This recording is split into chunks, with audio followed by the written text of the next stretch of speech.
हरि और हर यानी विष्णु और शिव दोनों का जहां पर एक सामूहिक रूप से दर्शन हो सकते हो वही है हरिहर। भगवान विष्णु का 10वां अवतार इसी संभल में। संभल की चर्चा जो सबसे प्राचीन पुराण है श्रीमद् भागवत महापुराण 5000 साल पहले रचा गया था। चिल्ला चिल्ला के हमारे पावन ग्रंथ इस बात का उल्लेख कर रहे हैं कि भगवान विष्णु का 10वां अवतार कल्कि में होगा।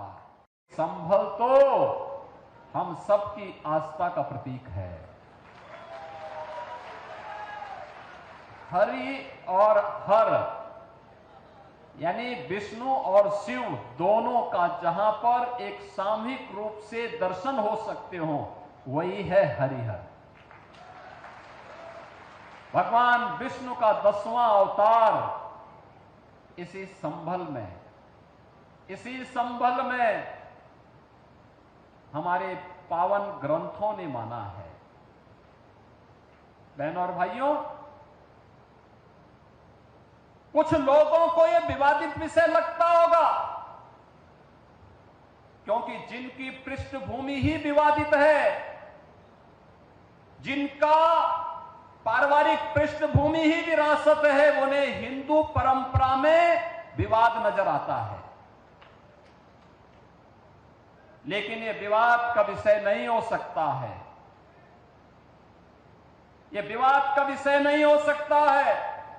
यहां पर जब संभल की हम चर्चा करते हैं तो बहनों और भाइयों, यह हम सबका और दुनिया का ध्यान आकर्षित इसके माध्यम से हम सबका हो जाता है। आपने इस बात को देखा होगा